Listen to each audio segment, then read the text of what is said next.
పల్నాడు జిల్లా వ్యాప్తంగా 144 సెక్షన్ విధించడం జరిగింది.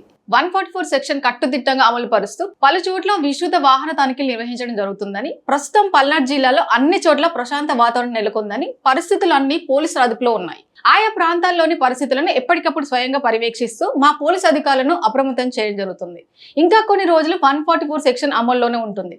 ఇప్పటి వరకు మాచర్ల, నరసరావుపేట నియోజకవర్గాలలో జరిగిన అన్ని సంఘటనలకు సంబంధించి కేసులు నమోదు చేయడం జరిగింది. ఆ కేసుల తర్వాత దర్యాప్తుకై ప్రత్యేక దృష్టి సాధించడం జరిగిందని, చట్ట వ్యతిరేకమైన కార్యకలాపాలకు పాల్పడి ఏ ఒక్కరిని వదిలిపెట్టే ప్రసక్తే లేదు. వారిపై తీవ్రమైన చర్యలుంటాయి. ప్రజలందరూ సంయమనం పాటించి ఎటువంటి ఉద్రేకతలకు పోకుండా ప్రశాంతమైన వాతావరణం నెలకొనేలాగా పోలీసు వారికి సహకరించాలని విజ్ఞప్తి. గడిచిన రోజుల్లో హోల్డే రోజున అలానే ఆ తర్వాత గడిచిన రోజుల్లో కొన్ని చోట్ల కొన్ని సంఘటనలు, అవాంఛనీయ సంఘటనలు చోటు చేసుకోవడం జరిగింది. వీటన్నిటిలోనూ కేసెస్ రిజిస్టర్ చేశాం. అట్లనే ఇటువంటి సంఘటనలు పునరావృతం కాకుండా అన్ని చోట్ల తగు చర్యలు తీసుకోవడం జరిగింది. పూర్తిగా పటిష్టమైన బందోబస్తు ఏర్పాట్లు చేశాం. అన్ని చోట్లకి ఫోర్స్ వచ్చింది. పూర్తిగా జిల్లా వ్యాప్తంగా 144 సెక్షన్ విధించడం జరిగింది. ఆ 144 సెక్షన్ని అమలు చేయడంలో కూడా పూర్తిగా చర్యలు తీసుకున్నాము. క్లియర్గా మీరు ఇప్పుడు వస్తుంటే చూసుంటారు. ప్రతి చోట కూడా ఎవరు గుంపులుగా తిరగకుండా అన్ని రకాల చర్యలు తీసుకున్నాము. అట్లనే ఈ సంఘటనలకు పాల్పడిన వాళ్ళని కూడా అరెస్ట్ చేయడం మొదలైంది. పూర్తిగా సిచ్యుయేషన్ కంట్రోల్లో ఉంది. అందరూ సంయమనం పాటించి ఇట్లాంటి ఉద్రేకాలకు పోకుండా ప్రశాంతమైన వాతావరణం నెలకొనేలాగా సహకరించాలి. 144 సెక్షన్ నిరవధికంగా విధించామండి. ఎప్పటిదాకా అవసరమైతే అప్పటిదాకా అని ఇచ్చారు ఆర్డర్. ఎప్పుడు అవసరం అనుకుంటే ఆ రోజు రిసీవ్ చేస్తారు. ఇప్పటి వరకు మాచర్ల, నర్సరావుపేట అసెంబ్లీ కాన్స్టిట్యూన్సీలో కలిపి 20 పైన కేసులు నమోదు చేయడం జరిగింది. ఇంకా దానిలో అక్యూజ్డ్, అరెస్టెడ్ ఇవన్నీ ఇన్వెస్టిగేషన్లో ఉన్నాయి. ఆ డీటెయిల్స్ అన్ని ఒకసారి ఫైనలైజ్ అయిన తర్వాత తెలియజేయడం.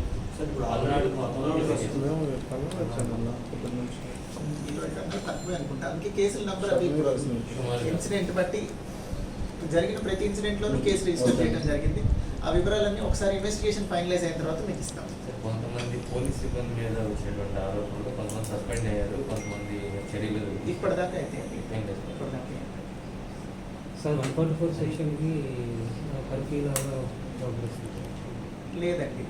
144 సెక్షన్ అంటే మేము ఇవ్వలేదు. ముగ్గురు కన్నా ఎక్కువ మంది చేరద్దు అంటుంటే వాళ్ళకి ఎవరు రావట్లేదు కదా, రోడ్డు కూడా ఎవరు తిరగట్లేదని వాళ్ళు. లేదు 144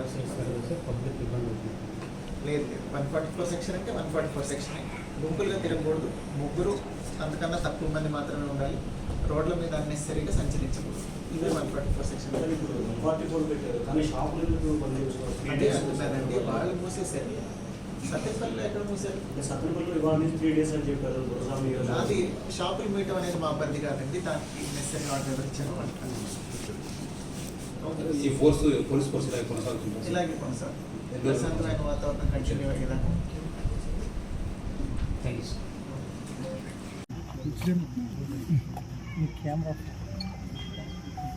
పల్నాడులో కొన్ని ఇన్సిడెంట్స్ జరిగిన తర్వాత ఈరోజు ఉదయం మాచవరం మండలంలోని పిన్నెల్లి గ్రామంలో అక్కడ కొంచెం టెన్స్ పరిస్థితులు ఉన్నాయి. అక్కడ ఏదైనా వెరిఫై చేస్తే బాగుంటుందని సిఐ గారు అట్లనే మాచవరం ఎస్ఐ గారు అక్కడికి చేరుకొని అన్ని ఇల్లులు ఒకదాని తర్వాత ఒకటి సెర్చ్ చేయడం జరిగింది. అక్కడ చింతపల్లి పెద్ద సైత, చింతపల్లి నన్నే, అల్లాబక్షు, అట్లానే చింతపల్లి జానీభాష, తండా పెదనన్ని అనే వాళ్ళ ఇళ్ళ మీద, ఒకళ్ళ ఇంటి మీద ఏమో పగలగొట్టిన బియర్ బాటిల్స్, రాళ్ళు, అట్లనే ఇంకొకరి ఇంటి మీద పెట్రోల్ పోసి నింపుకున్న బాటిల్, దానికి పైన ఒత్తి పెట్టి దొరకడం జరిగింది. వీళ్ళందరినీ అదుపులోకి తీసుకున్నాం. వీళ్ళతో పాటుగా ఎవరున్నారో ఇవన్నీ అరేంజ్ చేయడానికి వాళ్ళని కూడా అదుపులోకి తీసుకుంటున్నాము. అట్లనే ఇవన్నీ ఈ పెట్రోల్ పోసి తయారు చేస్తున్న వాళ్ళు ఎవరున్నారో వాళ్ళని కూడా వెంటనే అరెస్ట్ చేయడం జరుగుతుంది. ఇవి 2 కేసులు ఇప్పుడు రిజిస్టర్ చేస్తున్నాము. వీటిలో ఎవరెవరైతే ఇన్వాల్వ్ అయ్యి ఉన్నారో అందరినీ రిమాండ్కి పంపించడం జరుగుతుంది.